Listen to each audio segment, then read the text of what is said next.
Greetings, Doc John here, and I am the Entreprofessor. Thanks for joining the channel. I'm really excited today. We have a special guest, Lori Saitz of ZenRabbit, the founder of ZenRabbit. So Lori, welcome. Really glad you're here. Thanks so much for having me. I'm excited for this conversation. Oh, awesome. Well, good. Well, so let's start with one of my favorite questions to ask at the beginning. Like, who in the world desperately needs ZenRabbit? I would love to know who your clients are. Everyone. No, I have like 30 years of marketing background. You never say everyone is your ideal client. Yeah. Everyone equals no one, right? Exactly. Exactly. Really, it's growth-minded people who are tired of living in this place where they're super stressed out and overwhelmed and burned out. And they want to transform from that place of worry to a state of calm and groundedness, no matter what's going on around them. Nice. So that could specifically, that could look like entrepreneurs, especially in the first 3 to 5 years. Yeah. It could be people in corporate who are working with, deadlines that are, constant deadlines that they have to meet.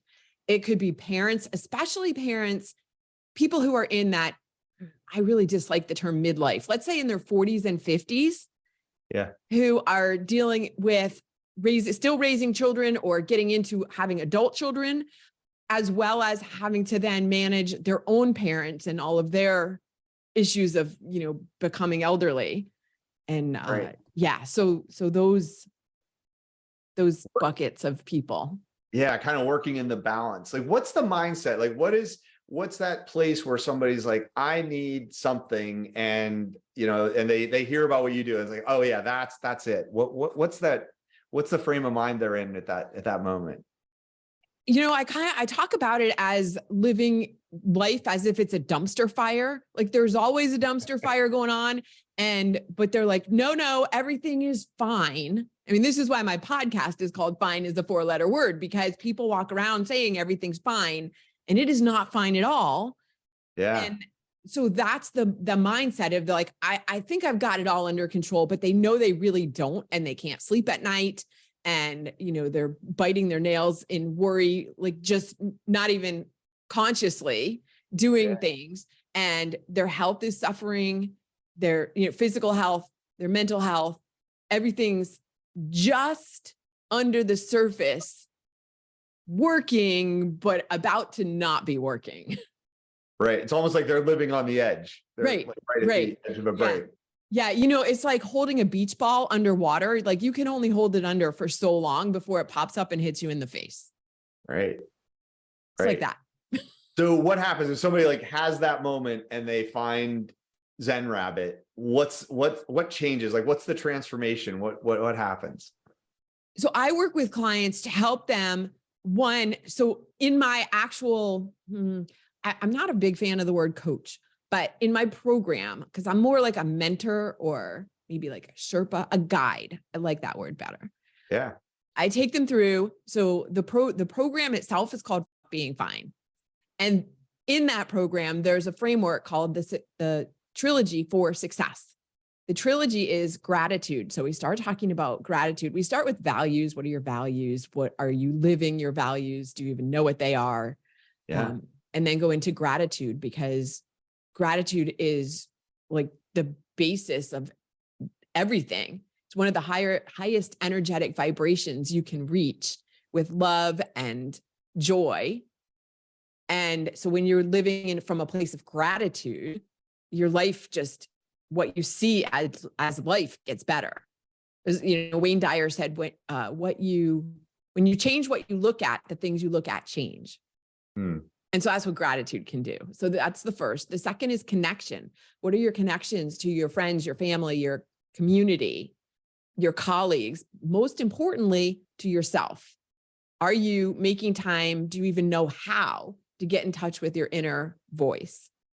And then the third piece is courage, because once you have those first two things, you may start hearing things like, I need to do what? I need to quit my job. What? No, like, your soul is talking to you, and it could be really like, I can't do that. Like, you need the courage to do the thing that deep inside you need to do. Yeah. So I think about like value propositions. You think, is it a pain or is it a gain? I'm curious which one you think it is that you address, because it feels a little like both, but I'm kind of curious what you it is a little of both. I personally prefer to look at things as gains. Yeah. But I understand from a marketing standpoint, people respond better to pain. Like they're more eager to get out of pain than they are to go towards a gain. So the pain is, what is your life going to look like in a year from now? Yeah. If you don't manage all this stress, if you keep living the way you've been living, what does that look like in 6 months, a year, 5 years? Yeah. You want to stay in that kind of life, or do you want something better? And a lot of times people don't even know there's something better available because they look around at all their friends and everybody's living that way. So that's just how life is in their mind. Yeah. Well, and like you said, I think there's part of it is it's like dealing with all this, but at the same time, making it look like you got everything together. So it may seem like all their friends have it together, but in the same spot, right? Right. But when you really dig down and you're having conversations with like your close friends. Yeah. Yeah. Everybody's commiserating together and nobody has an answer. But right, certainly on social media, in your professional life and in your community, you have everything together. Right. Yeah. And it doesn't feel authentic because it's like, it's like I'm making it look good, but yeah. Right. Fake it till you make it. Right. Yeah. So, so when do you usually work one-on-one with people, or do you work in groups, or how do you kind of manifest the process? I prefer to work in groups. I have done personal or private clients before, but I prefer to work in groups because one, I mean, from a standpoint of being, from a business standpoint, you can leverage your time that way. But secondly, people learn from each other when you're in a group. So it's actually more valuable to be part of a group. And I do small groups. I don't do like groups of 100, small groups where people can interact with each other and get the benefit of everybody's wisdom. I don't know everything. You don't know everything, but as a group, then you get that mastermind thing going that Napoleon Hill talked about. Yeah, that's awesome. So do you do this in person? Do you do it via Zoom? Like, what are some of the formats? Yeah, everything's virtual. Okay. Because I mean, I know people come from all over the world.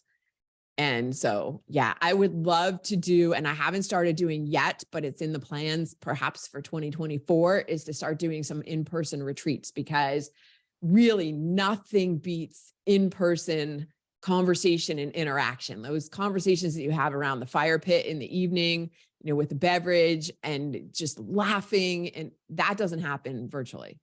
Right. Yeah. Cause it's like, it's almost like it's a contained period of time, and then everybody moves on to the rest of their life. Right. And those informal interactions are so valuable. But right now, the main program is done virtually. Awesome.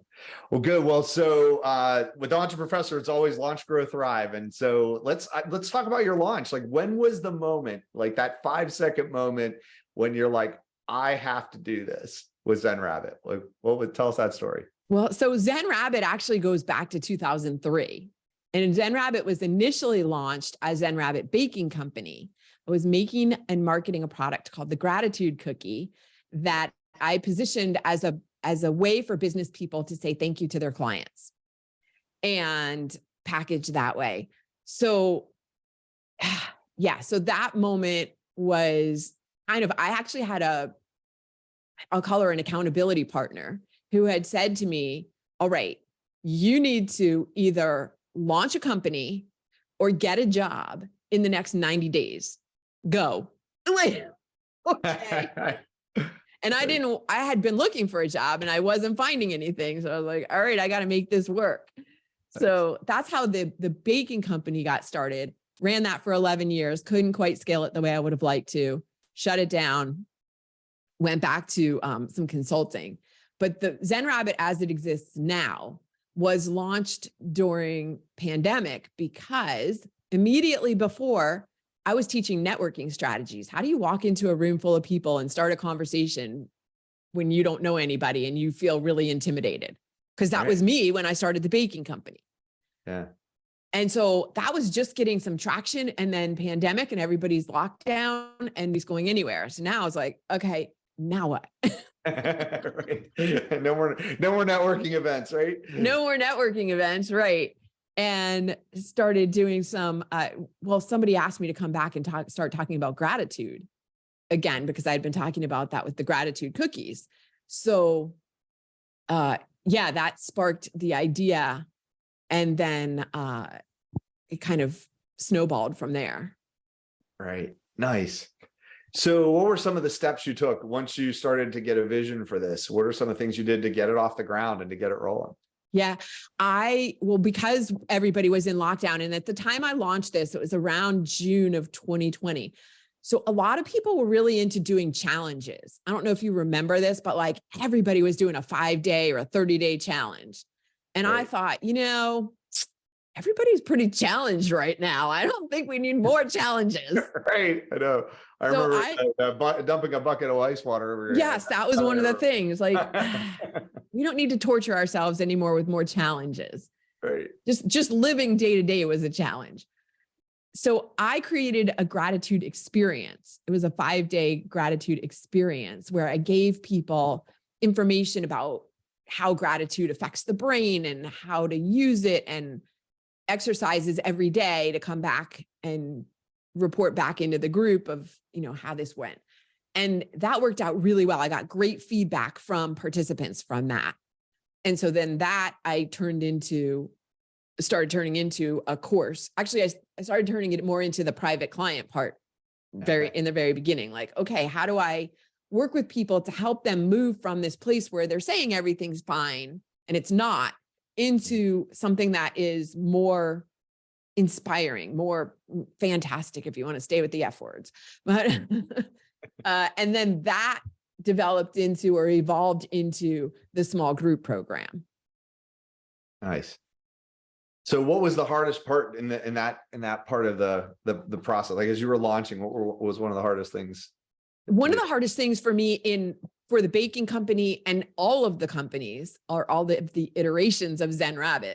And we can talk about why they're all called ZenRabbit too in a second, but is really honing in on who is my ideal client. I think that's a really difficult thing for most people who are starting businesses. And I have a background in marketing and it's still difficult. Like who exactly am I talking to? Because there are so many people who could benefit from this. Do I want to hang out with entrepreneurs? Because that's kind of my world and those are my people. Do I want to go after people who are in corporate, who definitely need this, but I don't necessarily speak their language because I haven't spent a lot of time over there. And so really honing in on who is the best audience to go after. Yeah. Where did you land with that when you were early on? For this company, for this iteration? For this iteration. Midlife women actually is where I started. Because again, that's who I am and where I was, a few steps ahead of the people I was working with, which is often where entrepreneurs find their best clients are the people who are a year or two or, a few steps behind where they are now. Let me teach you what I've learned. Yeah, that's awesome. So what about growth? So when did it start to really feel like it had traction, and how have you started to move outward with it? Are you supposed to get is that what I don't know what that feels like. No, I'm kidding. It sometimes feels like I don't know what it feels like. It always takes longer than you want it to. Yeah. Said every entrepreneur who ever lived, right? Right. But the thing is, when you look on social, it's like everybody becomes an overnight success. Right. And you're feeling like, what the hell's wrong with me? I'm still struggling, or I still haven't gotten this right, or I've done 17 iterations and it's still not where I'd like it to be. Yeah. But the truth is, everybody goes through this. I mean, unless you're really lucky, like that has to be the 0.0001% that comes up with an idea, throws it out there, and all of a sudden they have 1 million people buying it. Right. Yeah. And that's an outlier, right? That's not real. But that's what gets the airplay, and everybody looks at it as an example and then berates themselves because they're not there. Yeah. So it feels like authenticity is a word that keeps coming to mind for me as you're talking. Is that, how do you incorporate that into your message or just your approach?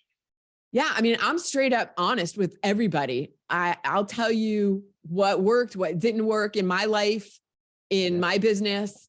And I think when I do that, it opens the door. It helps other people feel comfortable sharing their stories. I mean, that's part of the reason why I love my podcast so much and why I love like doing things like this. Like when you invite somebody into a studio like this, into a podcast, into a recording studio, it's a very intimate space and people get vulnerable. Yeah. And so I think when I'm vulnerable, whether I'm the guest or I'm the host, it makes everybody who's listening open to hearing the message and to not feeling like, oh, I thought I was the only one. Yeah. Interesting. Yeah. Well, I mean, it's so often, failure is so much part of the process with all entrepreneurship.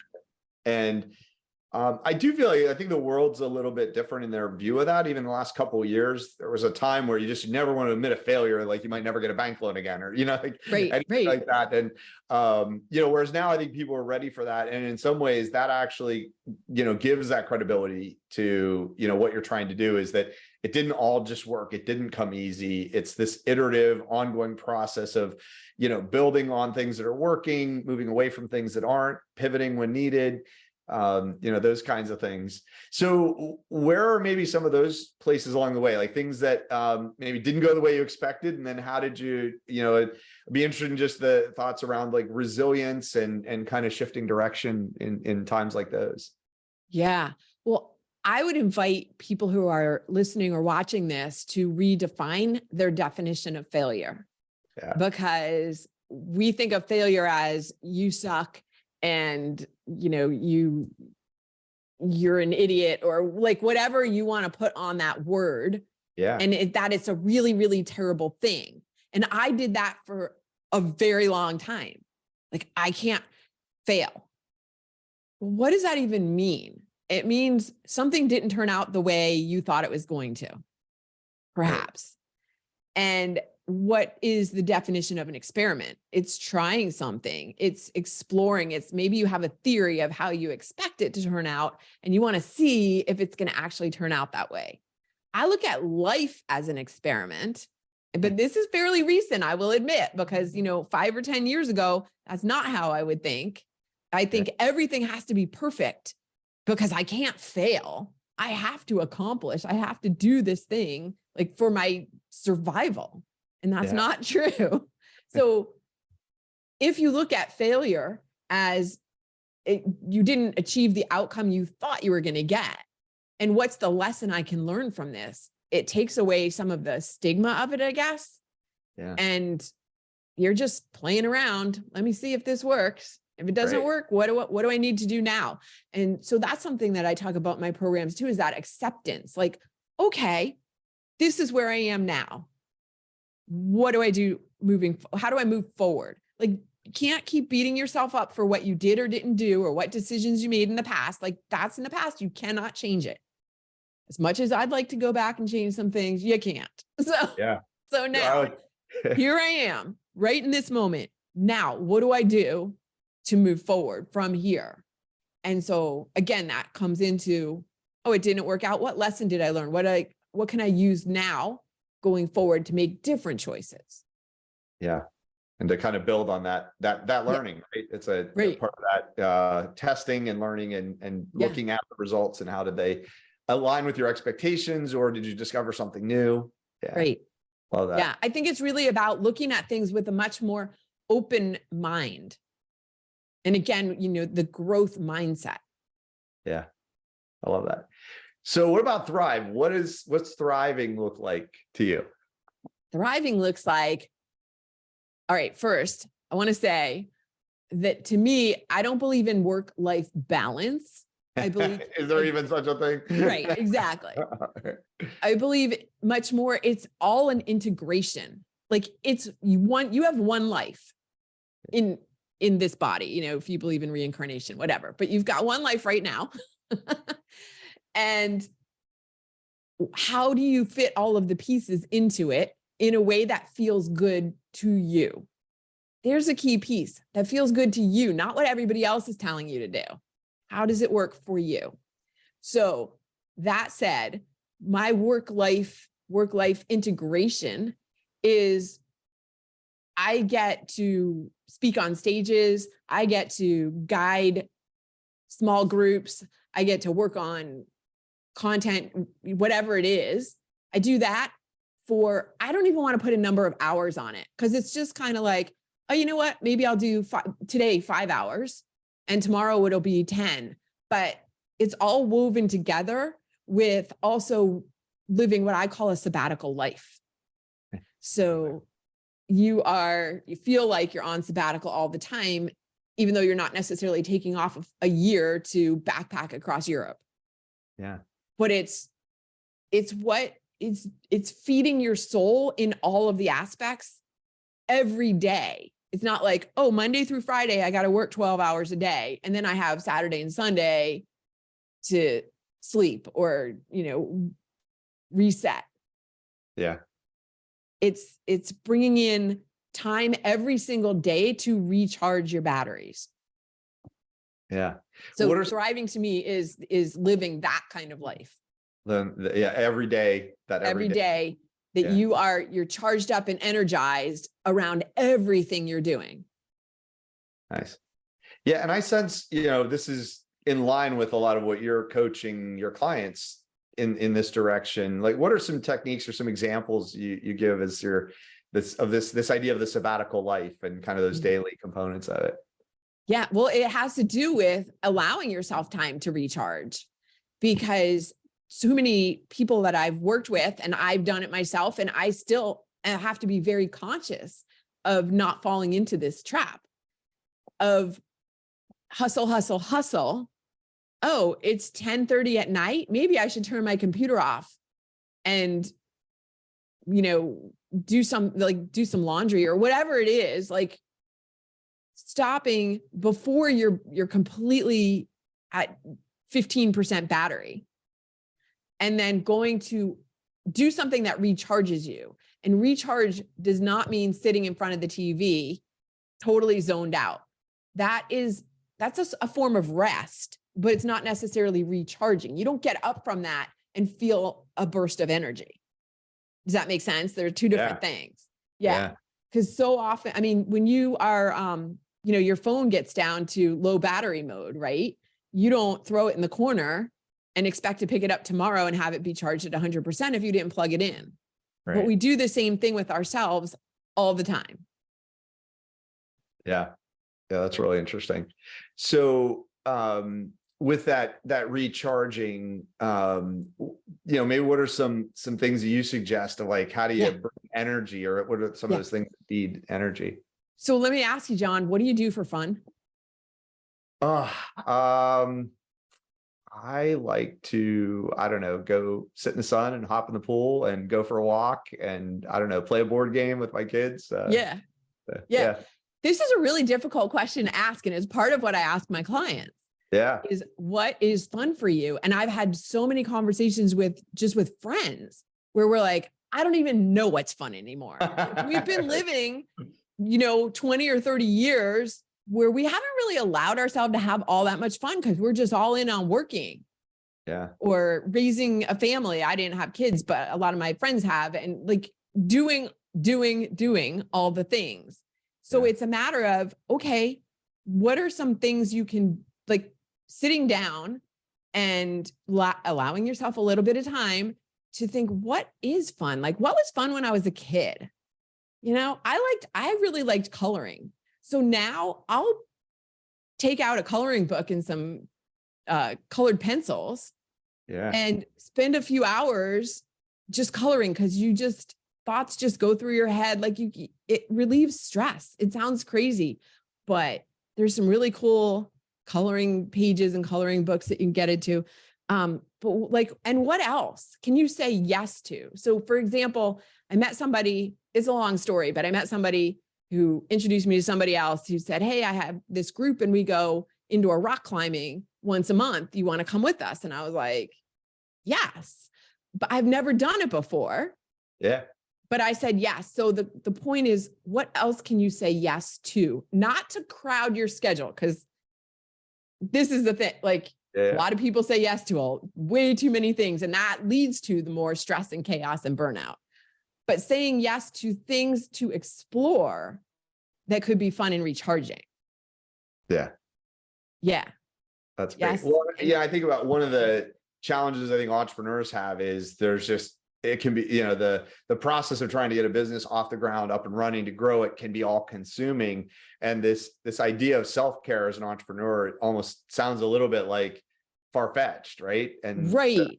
Yeah, it's totally counterintuitive. However, there are so many studies and so much research around how this is actually crucial to creativity and focus and productivity. So that 24/7 hustle, or even the 12-hour hustle, is not getting you as far as you think it is.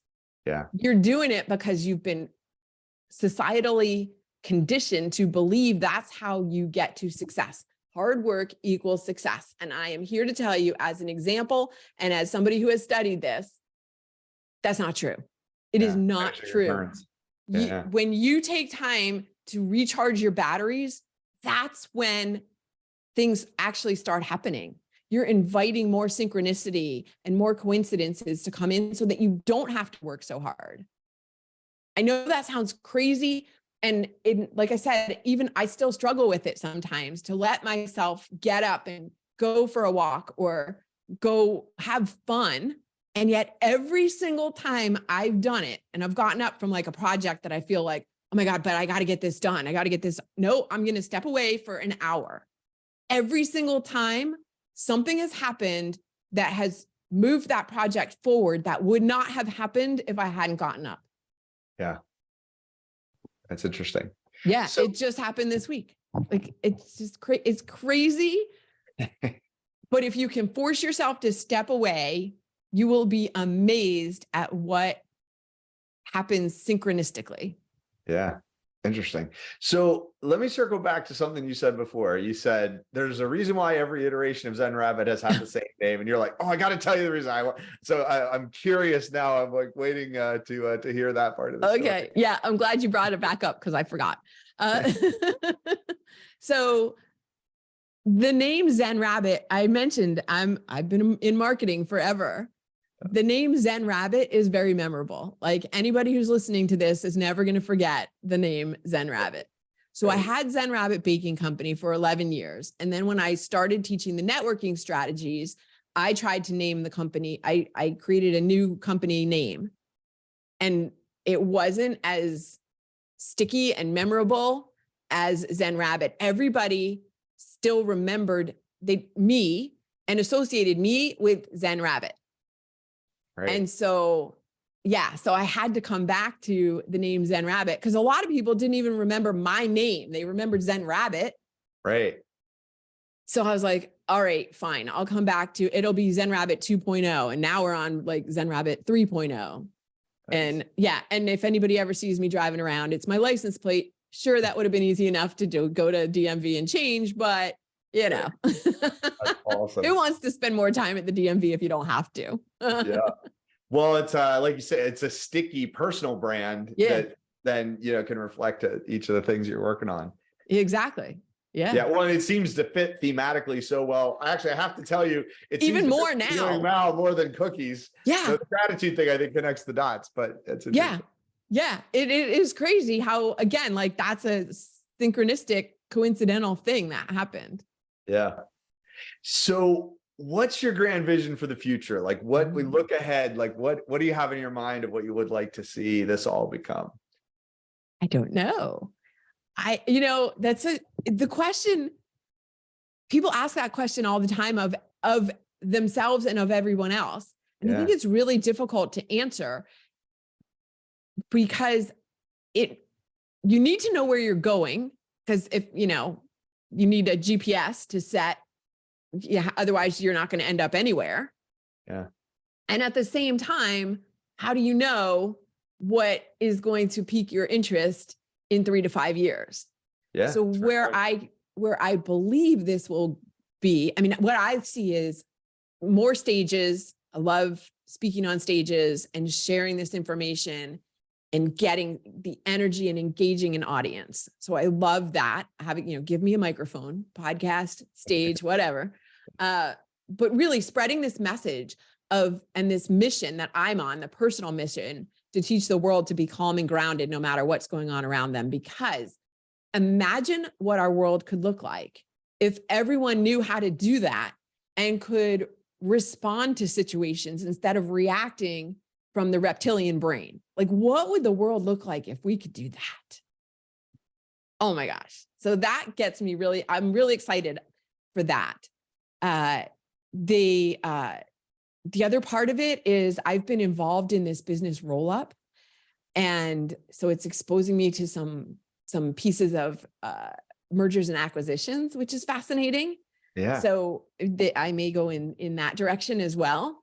And in finding deals, like that's the part I would be in, not the part where you're like analyzing the financials of right. I bring in the deals, partners, manage, dig through all that. But that involves that networking piece of like making the connections and finding the right people. And that seems cool to me too. Yeah, that's awesome. So everyone watching may not know what a roll-up is. Maybe talk a little bit about that and talk about the M&A stuff, because I think that. Okay. All right. Yeah. So I didn't know what a business roll-up was before last September either. So no shame in not knowing. But it's bringing together a bunch of businesses in a similar industry to take advantage of economies of scale. So you could have a business roll-up of like home services, for example, and you're bringing in landscaping businesses and sidewalk, driveway cleaning and painting and interior decorator. I don't know, like everybody who serves homes.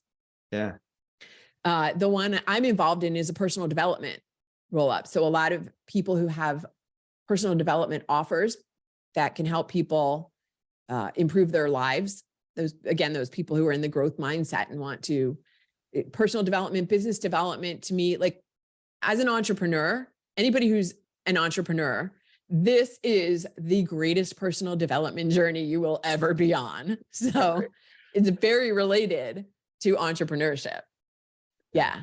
And so that is, and a lot of times the businesses are brought together under that one umbrella to eventually be sold to investors. Yeah. So it's kind of creating the added value in the connection between them all that's greater than maybe the sum of the parts. Exactly. Absolutely. Yeah. Yeah. Yeah. So that's what I've been involved in most lately, and super excited about the offer that I have there, which is called Staying Calm in Chaos. Oh, that sounds awesome. So tell us about that, Staying Calm in Chaos. So Staying Calm in Chaos is an audio program so that it doesn't need my involvement. Like people don't need to book a time with me. It makes it way more affordable for people to have access to a lot of the similar information that we've been talking about that I teach in the group program is in Staying Calm in Chaos, but it's a 10-session audio and each session is about 10 minutes. So it's really consumable. Like this is a problem, right? You buy a package of something and it's, 25 hours of audio and 13 notebooks to fill out. And you're like, I don't have time for this. Right. So you never actually benefit from the information. And so that's why I'm super excited about Staying Calm in Chaos, because it is very easily consumable, comes with 5 meditations as well. And it's all of these tools and techniques for maintaining your calm, no matter what's going on around you, whether your kids are driving you crazy, your coworkers are idiots, like all of the things, you can just be like, all right, I got this. Yeah. Finding unflappability. Yeah. And you're right. And you used the word resilience earlier, which is, kind of a big buzzword right now, but how it makes you more resilient, but it also makes you, what we were talking about earlier too, is more productive, more focused, improves your relationships because you're not on edge so much anymore, improves your mental, physical, and emotional health because of all the things that are happening with your brain chemistry once you start changing this this stuff. And it's really fascinating. So all of this is changing you. It's not changing your outside circumstances. Your coworkers are still going to be crazy and your kids are still going to be, annoying. Well, I don't know if that's a word parents use. Pretty great most of the time, but they have the moments, right?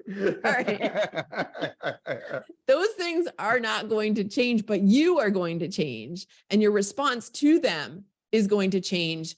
And then that is what precedes those, how you respond changes. And so how you see the situation changes. That's awesome. So that's stay calm in chaos. Like if someone was like, oh, that sounds great, I want to do that. How would someone, find that or get involved with that? Yeah. So the easiest way, again, from a marketer standpoint, you only want to have one call to action, right? As an entrepreneur, somebody wants your product, one call to action. So I would recommend going to ZenRabbit.com, where right there on the homepage, it says, ready to trade in hair on fire for peace of mind, no matter what's happening. Click here for staying calm in chaos. Oh, I love that. Awesome. Well, and we'll have that link is down below in the comments. So easy way to get there. Now, I know you've got a podcast. What are some of the other things that, what are the different ways that you kind of dispense the work you're doing and the content that you have? Yeah, the podcast, find is a 4-letter word. It's available on all the podcast platforms. That's one way. And those are just so people always ask, like I think I might have mentioned, this stories from people who said everything was fine when it was not fine at all. Yeah. And how did they move from that place to where they are now? And some really crazy, incredible, inspiring stories. So I invite people to listen to that. Social media, I've kind of backed off social media. I am most frequently on LinkedIn because I love that as a professional platform. Once in a while, I do still post to Instagram and Facebook, but I'm not spending as much time there. And really, because they've been a time suck for me. Like they are a distraction, and I'm all about eliminating distractions. So I know lots of people spend tons of time there and they get a lot of value out of it. I think it really depends on where are your clients. Yeah. And what are you getting out of being there? Yeah. I think that sometimes there's a sense of like, oh, got to be on Instagram or TikTok or, one of these platforms. And if the audience isn't there, it's not the right audience, then it's like you say, it's an enormous amount of time invested and not a lot of return. Yeah. Which comes back to what we were talking about at the very beginning of knowing who exactly your audience is and then where are they? And and I spend a lot of time too in networking at networking events, most of which are virtual now. I'd prefer the in-person, but that takes up a lot more time to get to, which I still love those. And they definitely serve a purpose and they're never going to go away. But a lot of also networking, because that's where you can really build deeper relationships. And that's kind of what I'm about. I'm not about like, oh, I have, 17 million followers on Instagram. I don't, I wish, but I don't. But you don't have personal relationships with 17 million people. Yeah. Well, and so much of the research shows is like if you had 500 really, really loyal and engaged followers, that's so much more valuable than the 15 million that sort of scroll by your content or your posts along the way. So yeah, absolutely. Yeah. So what's next? What are you thinking about for the future? What's on your radar? I am looking to the end of August is kind of this goalpost, because I have this amazing goal, or I should say mission movement that I'm creating. And it's to help 220,000 people by the end of August through staying calm in chaos. So how can I help 220,000 people raise their energetic vibration by the end of August? And we're recording this. We've got about 34 days before that happens. Nice. So so I'm looking at that as the short term. And then what happens after that? I'm going to need a vacation. That's right. You're going to have to get in that sabbatical frame of mind, right? Yeah. Yeah. Oh, that's awesome. But yeah, I mean, I'm just going to keep doing what I'm doing in terms of helping people find peace, because you look at what's going on right now. I mean, again, as we're talking, the Hollywood's on strike, UPS is about to go on strike. Like there's so much, you know, there's wars, there are wars going on. There are people fighting in our country and other countries. Like people need peace. If we as individuals have peace, then we have peace in the world. Yeah, that's great. Good. Well, so I know you've watched my channel a bit. I love to talk about founders in film. One of the kind of highlights for a lot of my students when I teach entrepreneurship. So I'll ask tough questions. You mentioned Hollywood's on strike, so we're going to have to go back to the oldies and the goodies. So I'll say the perfect question would be like, what's your favorite founder film? But if you want to just say what's your favorite film, that's quite all right as well. But oh my gosh. So I am so much more into books than movies. Oh, okay. But you know what? All right, this is going to sound terrible but a movie that I really did like, I liked Wall Street. Oh, that's a founder film, right? It is. But it's so against everything that I believe now. Yeah. But well, that's the point of the movie, right? Isn't that the point, really, that Oliver Stone? Yes, exactly. Yeah. I found it. What I think I found most fascinating about it was there are people that think like this. Yeah. This is so interesting to watch. Yeah. How they interact and what they're doing. Yeah. Yeah. Yeah. I don't know if you've ever seen the second one, but Gordon Gekko, after he gets out of prison, jokes about, like now it's just legal. It's just what everybody does. Right. Yeah. Oh, awesome. Yeah, that's it. Now you're inspired. Like now I want to go back and watch it again. Oh yeah. Yeah. It's watch it through that lens of the founder, right? Right. How did the business build? That's great. Well, good. Well, thanks so much for being on the channel. This has been awesome. Any suggestions about like ways people might interact with you or engage or kind of follow what you're doing?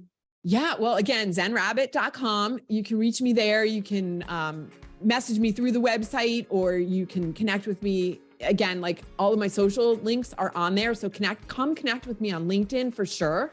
Yeah. I will respond to any messages. And yeah, that's really the best place to find me, or listen to find is a 4-letter word. Nice. Awesome. Well, and all those links are right below in the description. So check those out. Thanks so much for being here. This was awesome. My joy. Thanks for having me, John. Awesome. And thanks for watching. For all of you that are checking this out, as always, in all your entrepreneurial ventures and as you pursue life, keep going.